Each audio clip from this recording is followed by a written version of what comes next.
지난 시간까지 우리가 이제 휴거에 대해서 살펴봤습니다. 오늘은 우리가 이제 주님을 만난 다음에 있게 될 그리스도의 심판대에 대해서 보겠습니다. 이 그리스도의 심판대라고 하는 말은 고린도후서 5장 10절에 나옵니다. 고린도후서 5장 10절. 정확한 말로 시작돼요.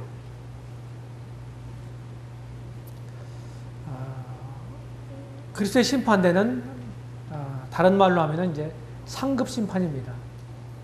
상급 심판. 나중에 이제 상급의 이 심판에 대해서 우리가 여러 심판의 종류가 있다는 사실을 보게 될 터인데, 이 그리스도의 심판대는 다른 사람들을 위한 게 아니고 우리를 위한 거예요. 네, 우리를 위한 거예요. 그래서 이 주제 목록을 휴거 다음에 배치를 했습니다. 네, 시간적으로도 그렇게 이루어질 것으로 믿습니다. 그래서 불신자와는 무관한 심판입니다. 그리고 우리가 이제 구원받을 때는 믿음으로 하나님 은혜로 값없이 거저 구원을 받죠. 그렇죠? 그때는 이제 죄인이 뭐가 되냐면은 하나님 아들이 돼요. 그게 주어지는 겁니다. 믿음으로 그냥 받는 거예요. 믿을 때. 그래서 이제 우리가 이제 신분과 상태에 대해서 말하게 될 때에 이 신분은 천상에서 누리는 것을 제공해 주는 겁니다. 약속에 보장해 주는 거예요. 신분이. 그 신분은 우리가 막 쟁투해서 얻는 게 아니라 믿을 때 주어지는 거예요. 지금도 가지고 있는 것입니다. 이 자격으로, 이 신분으로 우리는 천국에 살 수 있는 소망을 갖게 되고, 그리고 자격을 얻게 되는 것입니다. 아들의 자격으로 아버지 집에 갈 수 있는 거고, 거기 살 수 있는 거예요. 그런데 반면에 구원받은 다음에 주님 만날 때까지는 이것을 이제 진행적 성화 과정이다. 정확하게 표현하면 점진적 성화 과정이다. 이렇게 표현할 수가 있어요. 이 성화도 세 종류가 있습니다. 그런데 이제 이 저절로 되는 게 아니에요. 이 성화 과정은요. 늘 우리의 결정과 우리의 선택이 굉장한 어떤 결과에 대한 것이 결정이 되는 겁니다. 구원받을 때 우리가 할 수 있는 건 아무것도 없어요. 그리고 주님 만날 때 우리가 변화가 되고 주님처럼 영화로운 몸이 되고 하는 것도 우리 소관이 아니에요. 그런데 주님을 믿고 구원받은 다음에 주님을 만날 때까지 그 기간에서 행해지는 모든 것들은요, 우리에게 책임이 있어요. 우리의 의지가 관여하기 때문입니다. 그래서 이 그리스도의 심판대는, 상급 심판은 구원을 받고 주님 만날 때까지 살아온 삶, 그 삶의 내용을 평가받는 심판이에요. 믿는 사람들이. 그러니까 뭐하고 관련이 있어요? 우리의 실제적인 삶하고 행위하고 관련이 있는 거예요. 그래서 이렇게 표현할 수가 있어요. 구원받은 다음에 믿는 사람들의 행위에 대한 평가를 받고, 선악간의 평가를 받고, 거기에 대한 응분의 보상을 받는 이런 심판이다. 이렇게 표현할 수가 있어요. 이거는 종의 자격으로 그렇게 평가를 받는 겁니다.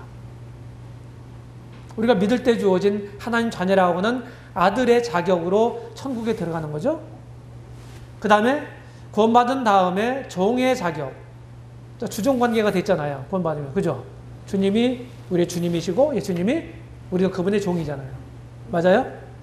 동의하십니까? 그러면은요, 주인으로부터 그 종의 행적에 대해서 평가를 받는 거예요. 이 점을 마음에 두시기 바랍니다. 하나님은 공의로우신 분이라고 그랬고 우리 주님도 공의로우신 분이세요. 공의롭다고 하는 말은 어떤 한쪽에 편벽되지 않고 편중되지 않고 아주 공정한 의로 판단하신다는 뜻이에요. 다스리신다는 뜻입니다. 그러니까 억울한 사람이 있을 수가 없어요. 공의로운 판단은 억울한 사람이 생길 수가 없어요. 잘못된 판단이 있을 수가 없어요. 그 하나님 판단이 그런 것입니다. 이제 그런 점을 마음에 두시기 바랍니다. 자, 이런 성경의 가르침은 우리로 하여금 어떤 생각을 갖게 해요? 아, 구원받았다고 다가 아니구나.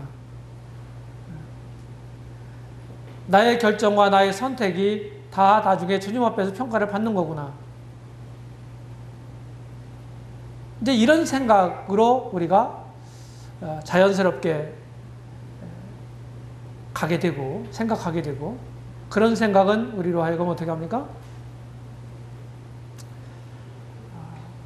경건의 옷깃을 여미도록 만드는 겁니다. 그냥 아무렇게 사는 게 아니구나. 적당하게 살아도 되는 게 아니구나. 이런 생각을 갖도록 하는 거예요. 그 정상적인 그리스도의 삶이라고 하는 건 뭐냐면요. 무슨 책임에 의해서 또는 뭐 책임감도 갖는 게 좋아요. 어떤 일을 내가 맡았을 때, 어떤 직임자가 됐을 때 책임감이 없으면 어떻게 되겠어요? 그 일이 안 되는 거거든요. 그런데 이제 그거보다 더 중요한 건 뭐냐면요. 어디로부터 책임감이 생기냐면요. 그 정상적인 게 주님이 나를 사랑하셨고 나를 은혜로 구원하셨다고 하는 이 사실로부터 그래, 내가 이렇게 살아서는 안 되겠구나. 나를 사랑하시고 나를 위해서 자기 목숨을 버리신 그분을 위해서 이제 내가 살 차례구나. 이런 생각을 당연히 믿는 사람은 가져야 되는 거죠. 그렇죠? 그럼 고맙고 감사하다면 진짜로 내 의주의 삶을 살 수는 없는 거예요. 내가 기뻐하는 주님이 어떤 기뻐하시는지 주님이 원하시는지 그런 생각하지 않고 내 마음대로 내 뜻대로 살 수는 없는 거예요. 주님의 사랑을 알고 거기에 진짜 감사하는 사람이라면 이게 진정한 그리스도의 삶의 단초예요. 시작이에요. 이게 여기로부터 원인이 되는 겁니다. 그렇지 않게 되면요. 신앙생활이라고 하는 건요. 힘들고 버거운 일입니다. 왜냐면요. 처음부터 생각이 잘못됐기 때문에 그런 거예요. 그래서 말씀으로 돌아가서 우리의 태도나 우리의 생각, 우리의 이런 자세, 이런 것들을 바르게 정립하는 게 필요한 겁니다. 당연한 거예요. 할 일을 했는데 자랑할 이유가 없잖아요. 맞아요? 당연히 할 일을 했는데 자랑할 수 없잖아요. 다 여기서부터 그리스도인들의 어떤 태도나 윤리관이 되는 것, 성립되는 것입니다. 이게 잘못되면 다 잘못되는 거예요. 나중에 얘기하겠지만은 이 기본적인 태도가 잘못된 사람들이 하는 주님을 위한 봉사도요. 불에 타버리는 아무것도 아닌 일이 될 수가 있다고 하는 겁니다. 문제가 그거예요. 그래서 하나님은 하나님 속성을 우리가 이제 함께 나누게 될 때에 하나님 공의로우시다. 근데 그 공의에는 두 가지가 있다. 무엇이에요? 형벌적 공의와 보상적 공의가 있다고 합니다. 형벌적 공의. 형벌은 이제 죄에 대한 심판을 하는 거잖아요. 공평하게. 그 똑같은 죄를 지었어도 그 죄질이 뭐냐를 따지는 겁니다. 세상 법정에서 그걸 따지죠. 맞아요? 따져요, 안 따져요? 죄질을요. 따지는 거예요. 그 사람이 죄를 졌는데 얼마나 뉘우치고 있는지, 반성하고 있는지, 아니면 전혀 반성할 기색이 없는지, 이건 다 보고 판단하는 거예요. 선고를 하는 겁니다. 회정의 여지가 없는 사람. 그런 사람들은 법도 은혜를 베풀지 않아요. 이 그리스도인들에게 보상적인 차원도 마찬가지예요. 공평하게 하신다는 거예요. 그래서 이제 우리가 지금 판단하잖아요. 겉으로 드러난 일들을 많이 한 사람들, 뭐 제가 이제 많이 했다고 하기보다는 우리 중에서 이제 비유를 들자면 저 같은 사람은 이제 공인이니까 뭐 일거수일투족이 다 드러나잖아요. 뭐 소영재 참 열심히 활동하고 열심히 일 많이 한다. 그런데요, 이름 없는 무명 형제 자매들 중에서 저보다도 상을 더 많이 받을 분들이 있을 거예요. 틀림없이. 우리 눈에 보이는 대로 주님 판단하시는 분이 아니거든요. 그러니까 이런 걸로 우리 모두는 격려가 될 수 있고요. 위로가 될 수 있는 거예요. 저는 이제 이런 면에서 욕심 부리지 않아요. 저는 어떤 생각을 갖냐면 주님이 주신 각자에게 사명이 있어요. 우린 부르심을 따라 살아야 되는 거거든요. 그 사명이 뭐냐? 이거 분명히 인식하는 것 중요해요. 그리고 이제 저 같은 경우도 이제 제 다음 세대들, 후대의 믿음의 사람들을 이제 사실은 생각하면서 염려하는 게 없지 않아 있어요. 그래서 오늘 무엇을 심어야 내일 무엇을 거둔다는 그런 원리도 압니다. 그래서 무엇을 심을 것인가를 많이 생각합니다. 제가 제 시대에 할 수 있는 거. 그런데요, 사실은 누구든지 자기에게 주어진 때가 있습니다. 주님도 때가 있었죠? 자기에게 주어진 때, 그때에 자신에게 주어진 사명과 능력을 따라서 최선 다해서 섬기면 되는 거예요. 그 이하도 그 이상도 아니에요. 그러니까 욕심 부릴 필요 없어요. 할 수 없는 일을 계속 욕심을 부리고 계속 그것만을 그냥 얻으려고 하고 그러다가 세월 다 가요. 더 나은 사람이 되고 더 나은 실력을 갖추고 그런 것들이 나쁘다는 말이 아니에요. 잘 이해하시기 바랍니다. 이 상급심판과 관련해서 제가 두 가지를 말씀드리고 싶어요. 잘못된 분별 때문에 이런 문제에 대해서, 이런 주제에 대해서 오해하는 사람들이 있다고 하는 거죠. 그게 뭐냐면 구원과 상급에 대한 구분을 하지 않기 때문입니다. 우리는 이런 가르침에 이제 익숙해 있기 때문에 아무도 그렇게 생각하는 분들이 없다고 보입니다. 근데 기독교 계안에는 그렇지 않은 분들도 있어요. 문제가 뭐냐? 구원과 상급을 구분하지 않기 때문에 그런 거예요. 그러니까 이제 믿음이 시작됐잖아요. 그리고 쭉 믿음을 가지고 살아가지 않습니까? 그래서 믿음을 가지는 것, 그것만 가지고 우린 천국에 간다. 약속이 주어졌다. 이렇게 이제 믿는데, 이런 구분을, 그리고 이제 그 다음부터는 상급과 관련이 있다. 구원과는 상관이 없다. 이렇게 이제 분별하지 않습니까? 그런데 그걸 그렇게 구분해서 분별을 하지 않는 거죠. 믿고 살아온 삶을 총 결산해서 천국에 들어갈 거냐 말 거냐 이렇게 생각하는 분들이 있다고 하는 거예요. 기독교 안에도. 그러면 그건 뭡니까? 그건 은혜로 받는 게 아니죠. 맞아요? 은혜로 받는 게 아니에요. 어떤 사람들은 노골적으로 행위주의자들이 있지만은 믿음이 중요하다. 믿음으로 하나님 믿음을 요구하셨다. 믿는 자를 구원하신다. 이렇게 말을 해도 그 믿음을 가진 다음에 그 삶을 살아가는 그 삶에 대해 주님 만나는 그 삶을 천국 가는 문제하고 연관을 시키게 되면 이거는 다른 복음이 되는 거예요.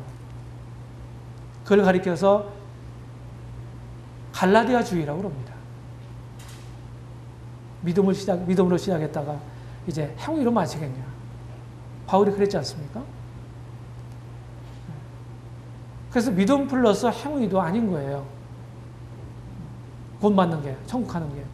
그래서 이것을 구분해야 될 것을 구분해야 진리가 명료해지는 것입니다.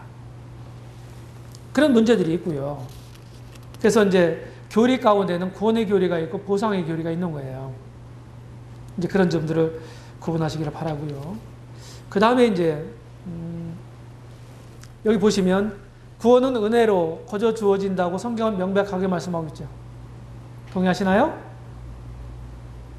그 다음에 상급은요, 주님을 기쁘시게, 하나님을 기쁘시게 하는 일에 대한 보상 차원이에요. 그게 다르잖아요. 다른 걸 같다고 생각하면 안 되잖아요. 그래서 두 번째는 구원은 성경 뭐라고 말하나요? 믿는 자는 영생을 가졌고 그랬죠. 요한복음 5장 24절. 그 다음에 요한복음 6장 47절에 믿는 자는 영생을 가졌나니. 요한복음 3장 36절에는 하나님의 아들을 믿는 자는 영생이 있고. 그것은 무엇을 말하나요? 그러면 진짜 내가 믿었다고 한다면 영생을 지금 내가 소유하고 있다는 얘기인가요? 아니면 나중에 가질 거라는 얘기인가요? 무슨 얘기예요? 지금 가지고 있다고는 얘기죠? 구원은 현재 소유란 말이에요. 그래서 나도 현재 소유이기 때문에 성경 그렇게 말하고 있기 때문에 믿는 자들에게 나는 구원받았다. 나는 영생을 가졌다. 이렇게 말할 수 있는 거예요. 뭐 때문에? 믿는 자에 대한 약속 때문에 그런 거예요. 하나님 말씀으로 확신할 수가 있는 거예요. 그러니까 구원은 확신할 수가 있는 거예요. 그래서 그 교만이 아니에요.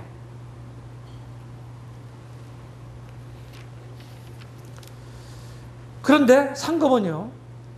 상급은 주님을 이제 우리가 섬기게 되면요. 섬겨가는 과정 가운데 이 세상에서 주님이 내가 이제 만약에 뭐 기도를 하고 했어요. 그런데 응답을 주셨어요. 응답을 주셨어요. 이 세상에서도 뭐 그렇게 간간히 그렇게 하실 수 있어요. 그런데 총 결산적인 차원에서 상급은요. 주님 만난 후에 받는 거예요. 대표적인 구절이 요한계시록 22장 12절 말씀인데요. 보라 내가 속히 오리니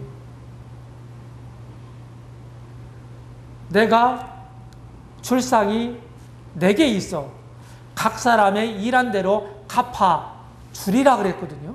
주리라. 갚아 주겠다. 내가 올 것이다. 그때 내가 각 사람의 행한 대로 평가를 해서 내가 상을 주겠다. 그러면 상 받는 때는 언제예요? 현재의 미래예요. 미래거든요. 우리 생은 아직 안 끝났다고요. 안 끝났으니까 총결산을 할 수가 없어. 맞죠? 그러니까 주님 만난 다음에 우리의 신앙생활이 마감된 그 이후에 총결산이 돼서 그때 상급을 총체적으로 받는 거예요. 구원은 현재 소유고 이 상급은 미래에 주어진다. 이게 다르잖아요. 이게 다른 걸 같다고 생각하면 안 된다고 하는 거예요. 그 다음에 이제, 뭐 때문에 또 분별이 이제 문제가 되냐면, 이 신분과 상태를 구분해야 돼요. 신분과 상태. 자, 신분은요, 신분은 다른 말로 지위라고 얘기할 수 있어요. 지위. 상태는 조건이라고 말할 수 있습니다. 신분과 상태는 곧 지위와 조건이라고 표현할 수가 있고 영어식으로 표현하게 되면 포지션과 컨디션이에요. 제가 이제 이 진리를 설명할 때 축구 경기를 종종 설명하며 예를 들어서 자, 축구 한번 경기 한번 생각해 보세요. 자, 골키퍼라는 포지션이 있습니다. 그렇죠? 포지션, 골키퍼라는. 골키퍼에게 주어진 그 포지션에 주어진 책임이 뭔가요? 골을 안 먹는 거거든요. 맞아요? 맞아요. 그런데 그 골키퍼라는 포지션을 가지고 있는 선수가 항상 최상의 컨디션을 유지하나요? 유지해 못해요. 못한다고요. 컨디션이 좋고 막 할 때는요. 골 먹을 것도 잘 막아낸다고요. 그래서 골키퍼들도 가만히 보니까요. 잘할 때가 있고요. 잘 못할 때도 있더라고요. 그 사람이 똑같은 사람인데도. 맞죠? 선수들도 마찬가지야. 그 슬럼프라고 그러잖아요. 이거와 같은 거예요.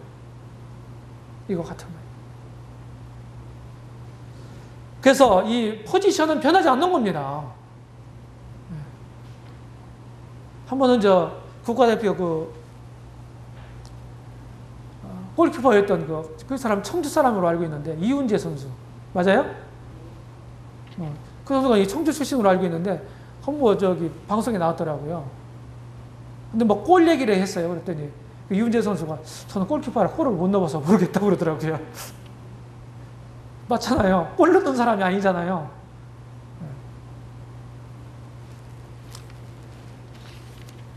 우리가 하나님 자녀라고 신분이 주어졌다고요. 거룩해졌다고 하는 신분이 주어졌어요. 의로워졌어요. 이 신분이에요. 하늘나라의 시민권자예요. 신분이에요. 근데 그 신분에 걸맞는 삶을 살아야 그게 마땅한 삶이잖아요. 맞아요? 근데 우리가 항상 그렇게 못 살잖아요. 대통령이라는 신분이 있습니다. 우리가 이제 민주국가이기 때문에 헌법에 되어 있는 선거를 통해서 대통령을 선출해요. 네, 직선제입니다. 그러면은 이제 국민의 선택을 받았단 말이에요. 그러면은 대통령이 되잖아요. 그 신분이 주어지잖아요. 그럼 대통령이라고 하는 신분을 가지고 있는 사람은 대통령답게 말해야 되고 대통령답게 행동해야 된단 말이에요. 맞습니까? 근데 그렇게 못할 때 뭐예요? 어떻게 합니까? 비난이 쏟아지는 거예요. 대통령답지 못한 말을 할 때, 대통령답지 못한 가벼운 말을 함부로 할 때 비난을 받는 거예요. 똑같은 이치라고요. 근데 이걸 구분을 못하는 거예요. 신분과 상태를 구분 못해요. 그러니까 아까 이제 어떤 면으로 볼 때는 구원과 상급을 구분 못하는 맥락하고 이제 비슷한 거거든요, 이게요. 네. 구원 받을 때 신분이 주어지는 거고, 그렇죠? 네. 그런 거 같은 거기 때문에. 그래서 이 진리는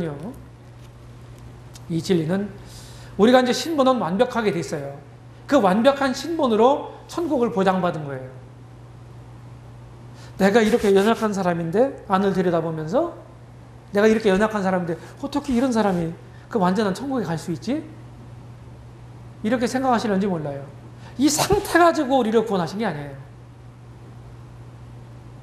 믿을 때 주어진 완벽한 신분 때문에 천국을 보장받은 거예요. 우리는 하늘이, 천국이 우리 주님이 아버지 집이라고 그러셨잖아요. 요한복음 14장에서. 그렇죠? 아버지 집에 누가 살아요? 그 아들, 딸들이 살잖아요. 그 하나님 아들, 딸이 되셨나요? 그러면 거기 가서 살 수 있는 자격이 있는 거잖아요. 그 아들, 딸이 속을 새기는 아들이든, 말썽꾸리, 말괄량이 딸이든 상관없이 그 신분 때문에 아버지 집에 사는 거예요. 자식이니까.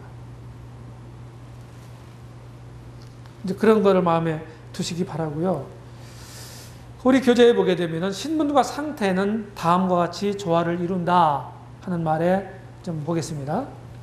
보십시오. 신자는 그리스도와 함께 죽었습니다. 네. 우리는 지금 눈을 멀뚱멀뚱 뜨고 살아있잖아요. 근데 성경은 죽었다고 그러는 거예요. 그리스도와 함께. 이건 무슨 얘기냐면은 법적인 죽음을 가리키는 거예요. 법적인 죽음. 주님이 나를 대신해 죽으셨다고 믿으시죠? 나를 대신해서. 그럼 내가 진짜 안 죽었어도 내가 주님이 죽을 때 내가 죽은 것으로 하나님은 간주하신다고 하는 거죠. 이게 성경 가르침이에요. 주님을 믿는 사람들은 그리스도와 연합이 된 사람이에요. 그것이 침례에 대해서 가르치고 있는 로마서 6장에서 말하고 있는 진리입니다. 믿는 사람 그리스도와 연합이 됐다고. 그 말은 무슨 말이냐면 나는 그리스도와 함께 죽고 그리스도와 함께 장사되고 그리스도와 함께 부활되고 그리스도와 함께 이 땅을 다스릴 거다.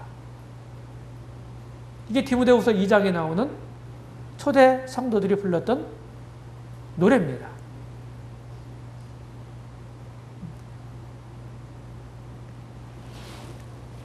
그래서 연합이 된 거예요.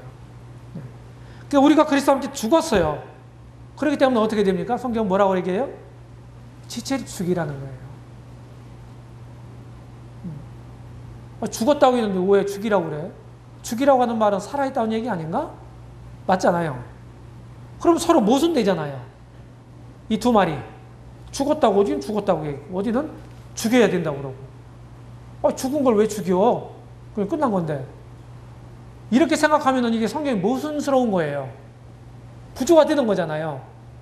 근데 신분과 상태라는 것으로 구분해서 보게 될 때요, 아름다운 조화를 이루는 겁니다. 우리가 주님을 믿는 사람이 됐으니까 주님 믿는 사람답게 살아야 되는 거예요. 그렇죠? 주님이 너희는 빛이다 그랬잖아요. 그 말은 우리 신분이에요, 빛이. 세상의 빛이 우리 신분이라고요. 그러니까 세상의 빛을 비춰야 되는 거예요, 우리는요.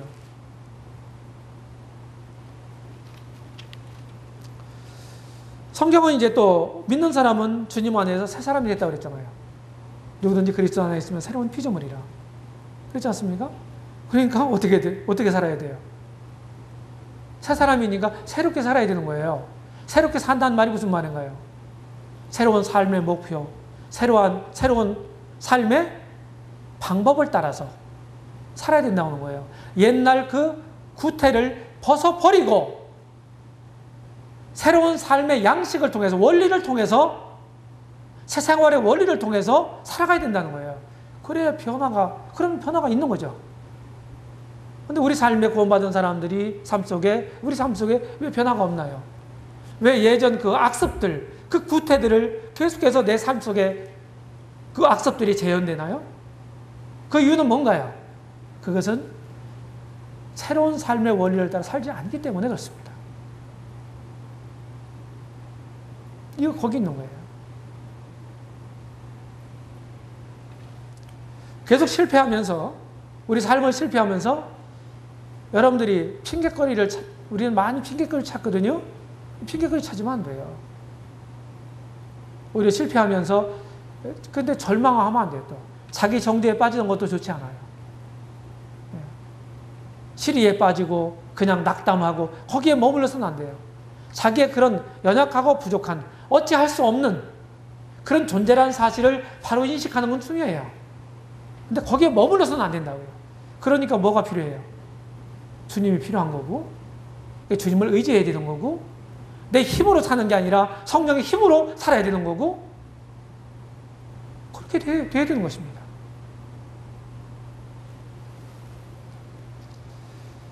그 다음에 신자는요, 믿는 사람은 세상을 비추는 빛이죠. 너는 다 주 안에서 빛이요, 빛의 아들이다. 사도 바울이 말했어요. 이게 빛이니까 어떻게 돼요? 빛을 비춰야 되잖아요. 잠자는 자여 죽은 자들 가운데서 일어나라. 주께서 내게 비추시리라. 그리고 에베소 5장 8절에 보게 되면,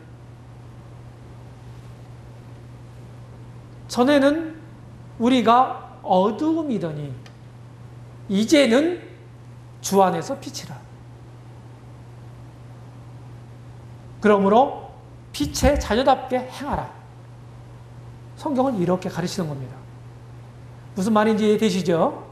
네. 먼저 신분을 주시고, 천국 가는 건 신분하고 관계에 있어요. 네? 천국 시민이 되는 거, 하나님 자녀가 되는 거, 하나님 보시기에 의인이 되는 거, 이런 게 신분이거든요. 그러면 그 신분을 얻기 위해서 우리가 노력하는 게 아니에요. 믿음은 주어지는 거예요. 그 신분이 믿음으로 주어진 거니까, 내가 가지고 있는 거니까, 그래서 믿음으로 천국에 간다, 이렇게 말하는 것입니다. 천국 가기 위해서 우리 행위는 한 호리도 필요 없어요. 한 호리도 필요 없는 거예요. 그런데 이제 믿고 난 다음에는 우리가 하나님의 은혜로 살았으니까, 나는 천국 갈 사람 됐으니까, 천국 갈 자격 얻었으니까, 그래, 이제 뭐 그냥 편안하게 살면 돼. 이게 잘못된 생각이라고 하는 거예요. 진짜 구원받은 사람이라면 그런 생각을 하면 안 된다는 얘기예요. 우리가 조그마한 친절을 받고서도 세상에 살 때요. 조그만 친절을 받고 무슨 성경을 받고서도 그 사람에 대한 고마운 마음을 갖잖아요. 그렇습니까? 그 고마운 마음을 안 가지면 그거는 사람이 아니죠. 고마울 줄 알아야 되죠. 그런데 내가 무엇으로도 얻을 수 없고 무엇으로도 해도 살 수 없고 무슨 짓을 해도 얻을 수 없는 이 구원, 이 큰 구원을 그냥 은혜로 주신 거란 말이에요. 이게 감동이 안 돼야 됩니까? 감동이 안 돼요? 마음 가운데 이 사랑, 내가 받은 이 은혜가 고맙지 않습니까? 여기로부터 주님께 대한 섬김과 주님께 대한 헌신이 시작되는 거예요. 여기로부터. 그게 진짜예요. 그렇지 않으면 내가 뭐 다른 사람들에게 더 잘 보이려고 내가 이렇게 나를 앞세우게 되면요. 그는 잘못된 봉사예요. 원인부터 잘못됐어요. 목적이 잘못됐어요. 그런 건 다 불타 없어질 것들이에요.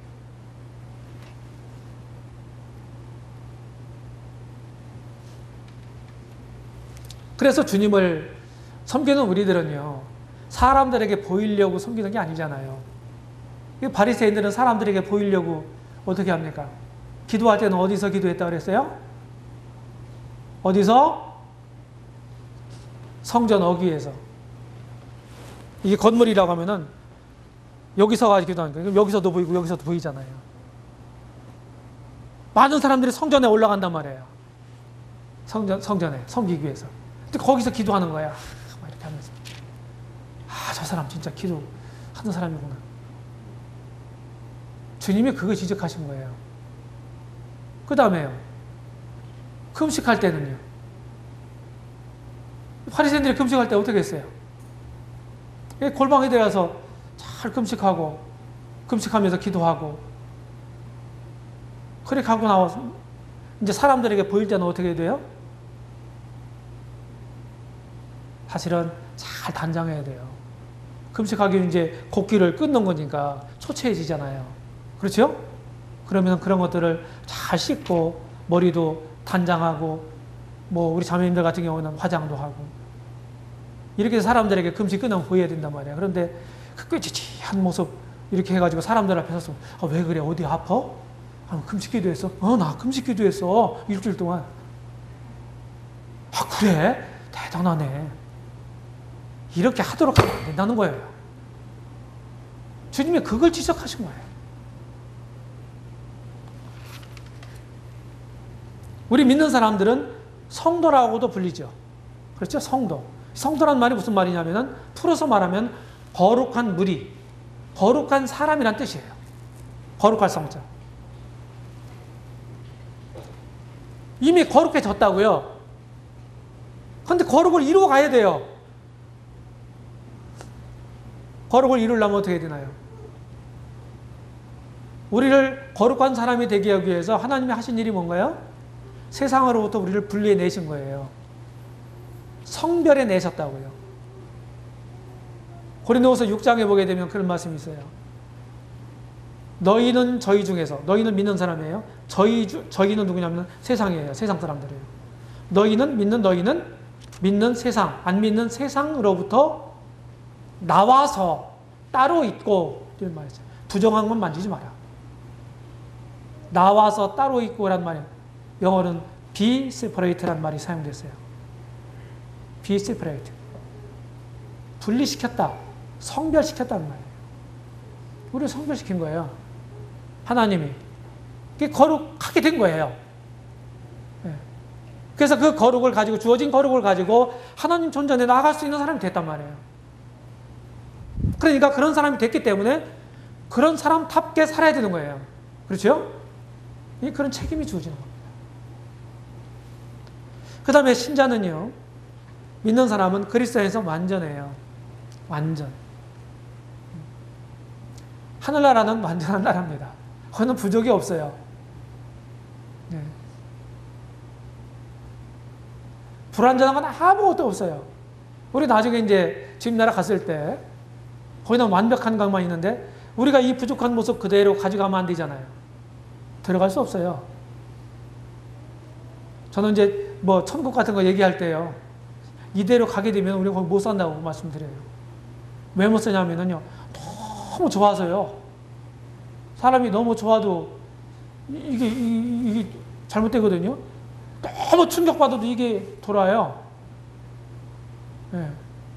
그냥 세속적인 말로 핵도가 돈다고 그러죠. 그게 이제 헤드라고는 영어 말의 일본식 발음입니다. 이게 도는 거예요. 너무 좋아서 미쳐버리고 못 살아요. 미쳐요. 그러니까 그 나라에 합당하게 어떻게 합니까? 우리를 변화시키는 거예요. 완전하게 부활시키는 거예요. 그래서 그 나라에 들어가도록 하시는 거예요. 그리고 누리도록 하시는 겁니다.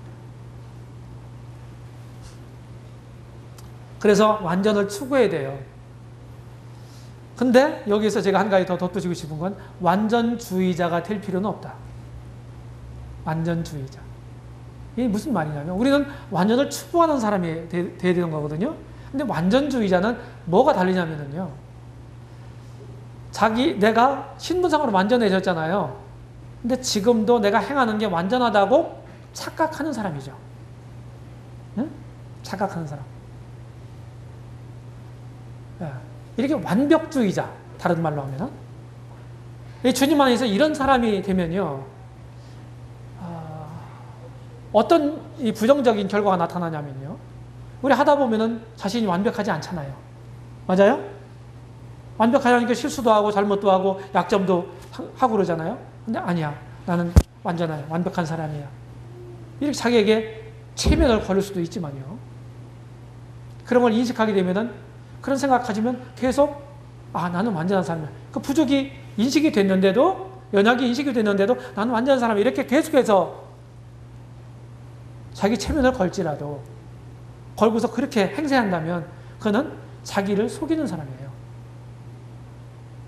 자기 기만자라고요. 그 다음에 반대편에서 완벽해야 되는데 그런 삶을 살아야 내가 그런 사람이 돼야 되는데 근데 보니까 아니거든요. 너무 부족한 게 많은 거예요. 이걸 인식했어요. 그러면서 자괴감에 빠진다든지 자기 정죄, 자기 연민에 빠진다든지 자기를 정죄한다든지 이런 현상도 잘못된 거예요. 바르게 인식하는 것, 바로 인식하는 건 굉장히 중요한 일이지만 거기에 그렇게 부정적인 것에 빠지는 건 잘못된 거예요. 그러니까 우리가 어떻게 해야 돼요? 주님을 의지해야 되는 거예요. 그게 주님 필요한 거예요.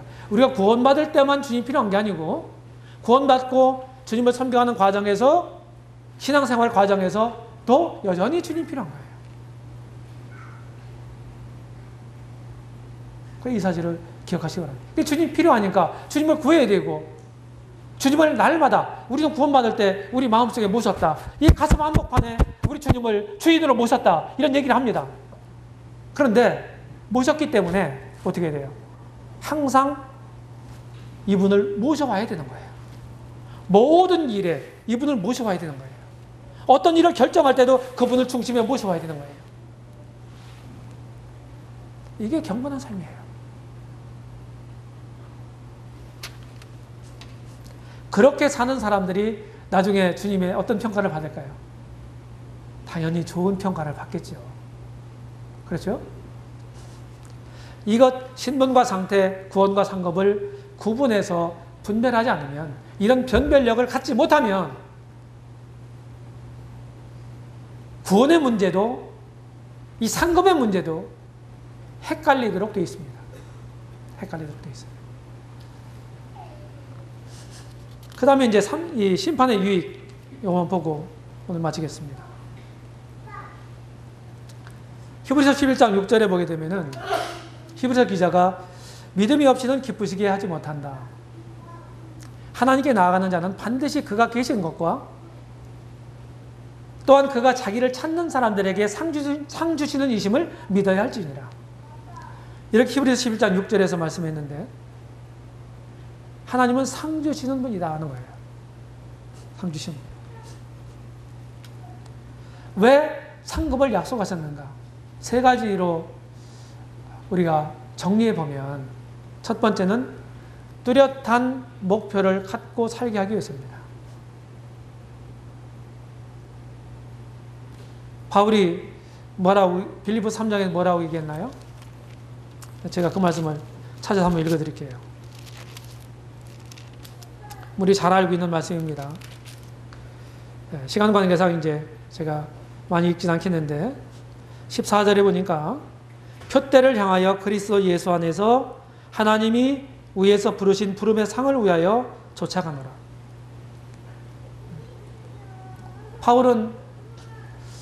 바울이 내가 상을 많이 받아야 되겠다. 다른 성도들보다.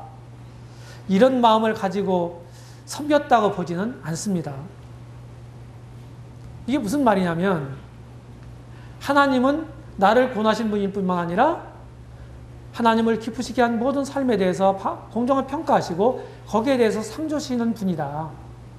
이걸 생각하고 그런 굉장한 어려움이 있는데도 불구하고 세워진 그 표대가 흔들리지 않았어요.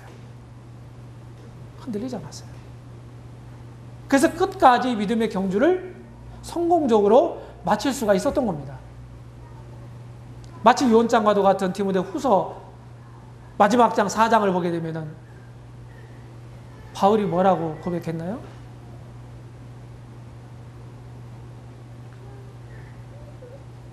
내게 하나님께서 의의 멸류관을 약속하셨다고 말했어요. 나뿐만 아니라 모든 주님을 바라는 사람들에게 약속한 멸류관이다. 바울은 주님을 소망하고 주님을 의지하고 주님을 바라보면서 살아갔던 것입니다. 섬겨갔던 거예요. 그런 말이라고요. 그래서 뚜렷한 삶의 목표. 주님을 주님이 만날 때가 있다. 그때 만나게 되면 내 모든 삶이, 내 모든 섬김의 총화가 거기서 평가될 것이다. 이 생각을 하면요, 두려운 생각이 들죠. 세상에서 이런 말이 있어요. 사실은 이제 우리가 행한 행적에 대한 것들이 사실은 다 남잖아요. 역사에 남는 거죠. 그게 기록으로 남든지 구전으로 남든지 상관없이 내가 행한 것은 나의 역사고 그 역사는 사람들이 잊을지라도 없어지는 건 아니라고요. 무슨 얘기 이해되십니까? 그럼 언젠가는 그런 것들이 드러날 수가 있어요. 그럼 사료들이 못 찾았던 것들이 다 발굴되고 막 그러잖아요. 그러니까 우리가 사는 사람들은 역사를 의식하면 행동거지를 함부로 할 수가 없죠. 그렇죠? 지금 이제 세상에서도 이제 정치인들이 있잖아요. 정치인들에 대한 판단이 지금 왈가왈부 하잖아요. 현실적으로도 이거 잘했네 못했네. 근데 정확한 평가는요, 나중에 나와요. 나중에. 그게 바른 평가가 되는 거예요. 지금은 내 이해 입장에 따라서 지금 현 시대에 살고 있으니까 대통령이 나의 이득하고 상반되는 정책을 한다 그러면은 안 좋아하죠. 우리는요. 손해보니까. 맞아요? 그렇다고 나쁘다고 비난할 수가 있다고요. 그건 정확한 게 아니에요. 내가 손해보지만 더 많은 사람들이 이득을 볼 수도 있거든요. 그렇잖아요. 그러니까 내가 지금 하고 사람들이 얘기하는 그런 판단들이 정확하지 않을 수 있어요. 정확하지 않을 수 있어요. 먼 훗날에 바르게 평가가 되는 겁니다. 우리가 그 역사를 내가 이제 이 세상에 살다가 가버리고 떠나버리고 만다면 그 후대 사람들이 나를 어떻게 볼 거냐. 이걸 내가 기억한다면은 그것만 기억해도 사람들이 함부로 못 살 거 아니겠어요. 세상도 그렇다고요. 근데 우리는요, 주님의 평가가 된단 말이에요. 굉장히 바르고 공정하게. 우리가 그걸 의식하고 산다면 함부로 못 살죠. 뚜렷한 목표의식을 갖고 살 수 있어요. 맥킨토시라고 하는 모세오경의 저자가요. 이런 얘기를 했어요. 제가 종종 그런 얘기를 하는데 사람들에게 중요한 두 가지가 있다는 얘기예요. 하나는 분명한 목표예요. 목적의식, 목표의식. 지금의 목표가 정해져야 돼요. 그 다음에 현실 속에서 내가 어디로 가는지의 방향 감각이다 그랬어요. 목표가 있지만요. 살다 보면요. 그 목표를 따라서 안 가고 이 새길로 갈 수가 있단 말이죠. 맞아요? 그럼 목표가 있으면은요. 아, 내가 잘못 길을 잘못 들어섰네? 하고 돌이켜가지고 이렇게 간단 말이에요.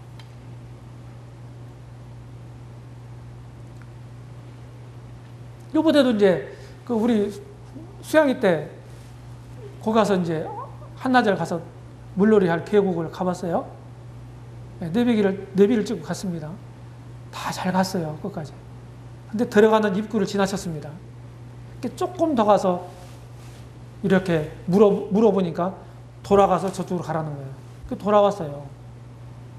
목표가 분명히 있었다고요, 제가요. 네. 근데 지나쳤어요. 가다 보니까. 본의 아니게. 잘못된 걸 알고 돌이켜서 바로 갔단 말이에요. 이게 똑같은 거예요, 우리 신앙생활도요. 항상 바른 방향으로 우리가 갈 수 없어요. 그래서 디모데후서 3장 16절에 보게 되면 성경이 뭐라고 그래요? 교훈과 책망과 교훈은 마땅히 행할 바예요. 그 다음에 책망과, 왜 책망이 필요해요? 마땅히 가야 할 바를 못 가는 사람들에게 책망이 필요한 거예요. 그렇죠? 그 다음에 바르게 함과 잘못 가는 것을 바르게 하는 거예요. 코렉티드 하는 것입니다. 이 성경이 그런 책이라고요. 이 상급 심판도 그랬어요. 뚜렷한 목표를 갖게 해요. 그 다음에 이제 주님 만날 때가 있잖아요. 그러면은 뭐예요? 언젠지는 모르지만은 때가 정해진 거잖아요. 하나님 편에서 볼 때는. 그렇죠? 끝이 있잖아요. 그러니까 내가 사는 삶의 여정이, 신앙생활의 여정이 끝이 있다. 마감할 때가 있다. 네, 주님 만날 때가 있다. 그러면은 현실 속에서 그런 그 목표를 향해서 완성된 지점을 향해서 내가 가고 있는 한 사람으로서 그 과정 가운데 있게 되는 많은 어려움들이 있습니다. 그죠? 힘든 일들도 있잖아요. 근데 이거는 영원토록 지속되는 게 아니야. 끝이 있잖아요. 내 삶의 끝이. 신앙생활에 이 총착력이 있잖아요. 그러면 어떻게 되겠어요? 참고 견디게 되는 거예요. 참고 견디게 되는 거예요. 인내가 그래서 필요하다고 성경 말하고 있는 겁니다. 인내가 필요한 거예요. 어렵고 힘든 분들이 계시잖아요. 정도는 다 다를 거예요. 그런데 다 어려움 없는 분들 없어요. 세상에 그런 거거든요, 사실은요. 다 어려움이 있어요. 내가 그걸 감당하고 짊어지고 인내하고 참고 가는 그런 짐들이 있단 말이에요. 근데 그게 계속되지 않아요. 주님 만날 때 그런 모든 짐들이 다 벗어질 겁니다. 그때까지 인내하시기 바랍니다. 그 다음에 덕스러운 삶을 살도록 합니다. 덕스러운 삶. 그리스도인다운 삶. 그런 삶을 살게 되면 어떻게 됩니까? 손해볼 수도 있잖아요. 맞아요? 세상에서는 말할 것도 없어요. 우리 신앙 원리를 따라, 바른 신앙 원리를 따라서 살다 보면요, 세상에서는요, 손해봐요.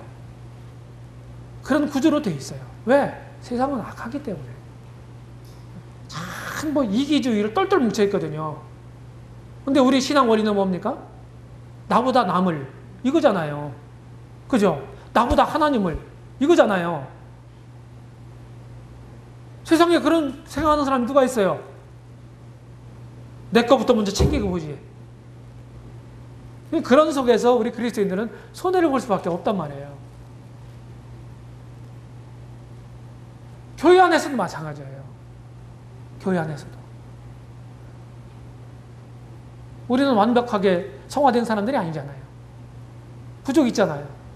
믿음의 성숙도가 다 다르잖아요. 그러니까 더 견딜 사람이 있고 더 참아줄 사람이 있는 거예요. 틀림없이.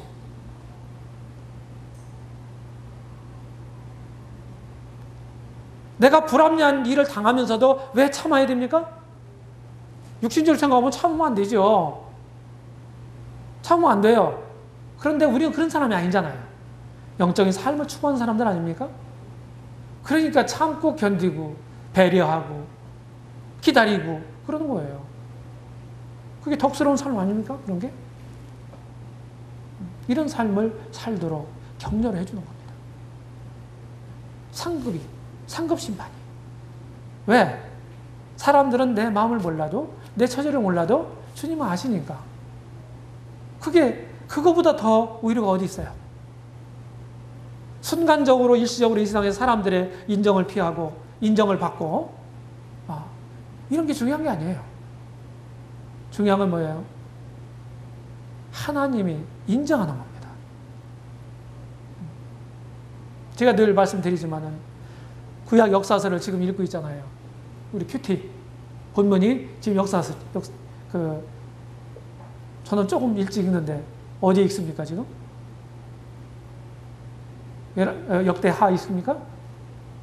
본문이 역대하 정도 됐을 거예요 지금.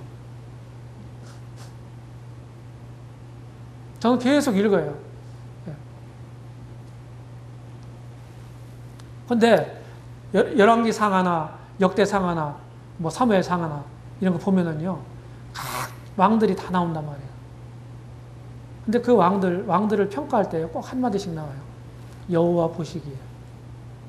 이 말이 반복해서 나와요. 그러니까 저는요 그런 왕들 열왕기 왕들을 다룬 사무엘서부터 쭉 유다 왕국이 멸망할 때까지 다룬 것이 이제 사무엘 상하, 열왕기 상하, 역대 상하잖아요. 그러면 그 6권의 구약 성경으로부터 굉장히 분량이 많죠. 거기로부터 요 한 어구만 마음에 새겨도요 성공한 겁니다. 여호와 보시기.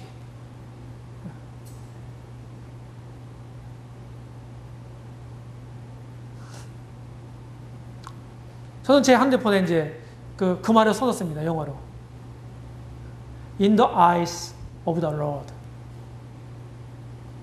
핸드폰에 슬라이드 문자예요. 여호와 보시기. 이 중요한 거예요. 이 마인드를 가지고 살면요 우리는 훨씬 잘못된 것으로부터 우리를 건져줄 거예요. 그 마인드를 가지고 살아가시기 바랍니다. 그럴 때 주님께로부터 칭찬이 있을 거예요. 기도하겠습니다.